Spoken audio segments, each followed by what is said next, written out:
ಮಾಡ್ತಾ ಇದ್ವಿ.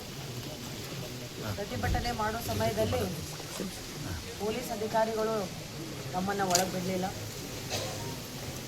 ನಂತರ ನಾವೆಲ್ಲರೂ ಬಂದು ಪ್ರತಿಭಟನೆಯನ್ನು ತೀವ್ರ ಪ್ರಮಾಣಕ್ಕೆ ತೆಗೆದುಕೊಂಡು ಹೋದಾಗ ನಮ್ಮನ್ನು ಒಳಗೆ ಕರೆದು ನಮ್ಮೆಲ್ಲ ಹೇಳಿಕೆಗಳನ್ನು ತೆಗೆದುಕೊಳ್ಳುವಂಥ ಕೆಲಸವನ್ನು ಮಾಡಿದ್ದಾರೆ.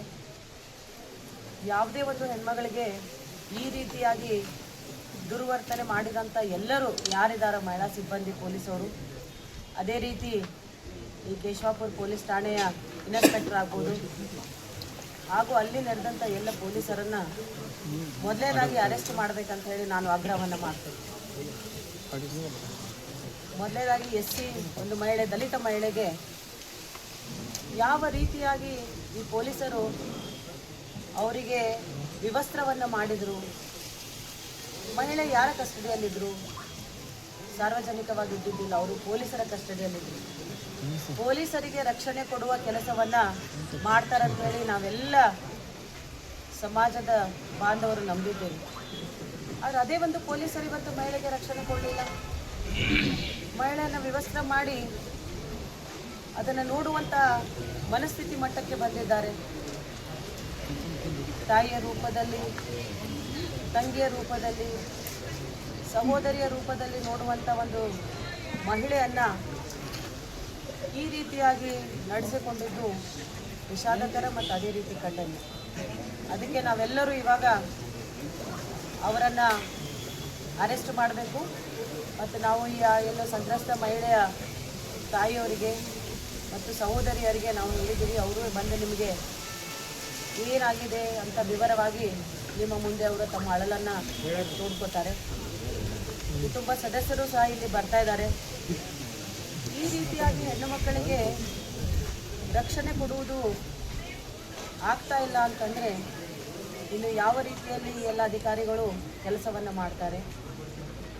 ರಾತ್ರಿ 2 ಗಂಟೆ 3 ಗಂಟೆ ಸಮಯದಲ್ಲಿ ಇನ್ಸ್ಪೆಕ್ಟರ್ ಅವರು ಆ ದಲಿತ ಮಹಿಳೆಯ ಮನೆಗೆ ಹೋಗ್ತಾರೆ.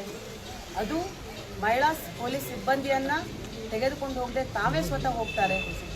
ಅಂದರೆ ಅಂಥ ಒಂದು ಅನಿವಾರ್ಯತೆ ಏನಿತ್ತು, ರಾತ್ರಿ 2-3 ಗಂಟೆಗೆ ತಾವೇ ಒಬ್ಬರೇ ಹೋಗುವಂಥ ಅನಿವಾರ್ಯತೆ ಏನಿತ್ತು, ಮತ್ತು ಅದೇ ರೀತಿಯಾಗಿ ಒತ್ತಡ ಏನಿತ್ತು. ಬೆಳಗ್ಗೆ ಮುಂಜಾನವ್ರನ್ನ ಕರೆದ ಮಾತಾಡಿ ಏನಾಗಿದೆ ಅಂತ ಕೂಲಂಕುಷವಾಗಿ ವಿವರವನ್ನು ತೆಗೆದುಕೊಳ್ಳುವಂಥ ಕೆಲಸವನ್ನು ಅವ್ರು ಮಾಡಲಿಲ್ಲ.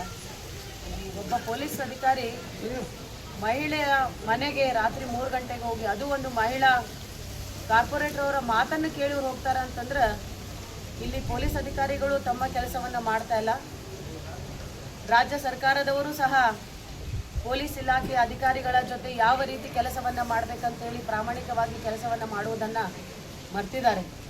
ಅದನ್ನು ಅವ್ರು ಬಿಟ್ಟು ಯಾರ್ದೋ ಒಂದು ಇನ್ಫ್ಲುಯೆನ್ಸಲ್ಲಿ, ಯಾರ್ದೋ ಒಂದು ಒತ್ತಡದಲ್ಲಿ ಅವ್ರು ಬಂದು ಅಧಿಕಾರಿಗಳು ಕೆಲಸ ಮಾಡ್ತಾರಂದರೆ ಇದು ಭಾಳ ಒಂದು ವಿಷಾದನೀಯ. ಅದಕ್ಕೆ ಈಗ ನಾವು ಭಾಳ ಒಂದು ರೀತಿಯಲ್ಲಿ ಯಾವ ರೀತಿ ಅವ್ರ ಮೇಲೆ 3-4 FIRಗಳನ್ನ ಮಾಡಿದ್ದಾರೆ, ಅದೇ ರೀತಿ ಇವ್ರ ಮೇಲೆ FIRಗಳಾಗಬೇಕು. 307 ಹಾಕಿದ್ದಾರೆ. ಅಲ್ಲಿ ಏನಂತ 307 ಹಾಕುವಂಥ ಅವಶ್ಯಕತೆ ಇತ್ತು? ನಮಗೂ ಎಲ್ಲ ಮಾಧ್ಯಮದವರಿಗೆ ಎಲ್ಲ ಫುಟೇಜ್ಗಳು ಸಿಕ್ಕಿದ್ದಾವೆ. ರಾತ್ರಿ 2 ಗಂಟೆಗೆ ಒಬ್ಬ ಮಹಿಳಾ ಸದಸ್ಯರು ಇಲ್ಲಿ ಬರ್ತಾರೆ. ಅವರ ಒಂದು ಆದೇಶದ ಮೇಲೆ ಪೊಲೀಸ್ ಅಧಿಕಾರಿಗಳು ಕೆಲಸ ಮಾಡ್ತಾರೆ. ಯಾವ ದಿಕ್ಕಿನತ್ತ ಹೋಗ್ತಾ ಇದೆ ಅಂತ ನಮ್ಮ ಪ್ರತಿಭಟನೆ ಮುಂದುವರಿತದೆ. ಪೊಲೀಸ್ ಇನ್ಸ್ಪೆಕ್ಟರ್ ಇಲ್ಲಿ ಅರೆಸ್ಟ್ ಆಗಬೇಕು ಮತ್ತು ಅದೇ ರೀತಿ ಪಾಲಿಕೆ ಸದಸ್ಯರ ಮೇಲೆ FIR ಆಗಬೇಕು. ಮತ್ತು ಯಾರು ಅಲ್ಲೆಲ್ಲ ಮಹಿಳಾ ಸಿಬ್ಬಂದಿಯವರಿದ್ದರು, ಮಹಿಳಾ ಪೊಲೀಸ್ ಅಧಿಕಾರಿಗಳಿದ್ದರು, ಅವರು ಸಹ ಅರೆಸ್ಟ್ ಆಗಬೇಕು. ಅಲ್ಲಿವರೆಗೂ ನಾವು ಉಗ್ರ ಹೋರಾಟವನ್ನು ಮಾಡ್ತೇವೆ. ಅದೇ ರೀತಿ ಅವ್ರು ಅರೆಸ್ಟ್ ಆಗುವವರೆಗೂ ನಾವು ಇಲ್ಲಿಂದ ಕದಲಲ್ಲ. ಅರೆಸ್ಟ್ ಆದಮೇಲೆ ನಮ್ಮ ಮುಂದಿನ ವಿಚಾರ. FIR ಆಗಬೇಕು ಅವ್ರ ಮೇಲೆ. ಮಹಿಳಾ ಪೊಲೀಸ್ ಅಧಿಕಾರಿಗಳ ಮೇಲೆ ಕೂಡ ಆರೋಪಿತ ಮಹಿಳೆ ಹಲ್ಲೆ ಮಾಡಿದ್ದಾರೆ, ಅದ್ರ ಬಗ್ಗೆ ಏನು ಹೇಳ್ತೀರಿ? ನೋಡ್ರಿ, ಅವರು ಸುಳ್ಳು ಹೇಳ್ತಾ ಇದ್ದಾರೆ. ಅದೇ ರೀತಿ ಈಗ